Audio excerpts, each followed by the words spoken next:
Frustration கொடுத்த video clips தான் இது. ப்ராப்ளம் இருக்கு, ஆனா உடனே சால்வ் பண்ண முடியாது. என்ன பண்ணலாம் அப்படின்னு யோசிச்சா நமக்கு சாப்பாடு தானே ஞாபகம் வரும். எடுத்தேங்க வண்டிய.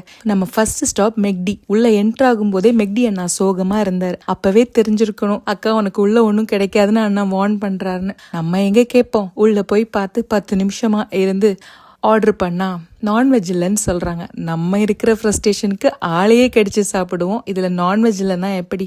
சரி சோகமா மறுபடியும் நம்ம பயணத்தை தொடரோன்னு எடுத்தேங்க வண்டிய. அப்படியே நம்ம செகண்ட் ஸ்டாப் பர்கர் மேன். வெளியில இருந்து பார்க்கும்போதே ஃபுல் க்ரௌடா இருந்துச்சு. ஐயோ, நமக்கு ஃப்ரஸ்ட்ரேஷன் வந்த நேரத்துலயா இந்த ஊருக்கே ஃப்ரஸ்ட்ரேஷன் வரணும்னு நினைச்சிட்டு சரி எட்ரா வண்டியன்னு எடுத்துட்டு அப்படியே அடுத்த ஸ்டாப் பர்கர் கிங் கஷ்டப்பட்டு மேலே ஏறி போய் ஸ்க்ரோல் பண்ணி பார்த்தா டிஸ்பிளேல எனக்கு பிடிச்ச மாதிரி எதுவும் இல்லை. ஃபைனலாக கேஎஃப்சியை தேடி கண்டுபிடிச்சி உட்காந்து ஆர்டர் பண்ணி ஃபுல் கட்டினேன். ஆனாலும் ஃப்ரஸ்ட்ரேஷனுக்கு ரொம்ப கம்மியான மாதிரி இல்லை, கொஞ்சமாக இருந்துச்சு.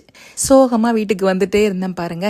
அப்படியே திரும்பி பார்க்கும்போது சினிபாலிஸ் லைட்டு நம்மளை வான்னு கூப்பிட்டுச்சு. சரி போய் ஒரு மூவியை பார்க்கலான்னு போய் டிக்கெட் எடுத்து உட்காந்து மூவி பார்த்தேன். மூவி எப்படி இருந்துச்சுன்னு கேட்குறீங்களா? என் லைஃப்பை விட நல்லா தாங்க இருந்துச்சு. ஃபைனலாக பார்த்துட்டு வீட்டுக்கு வந்துட்டேன்.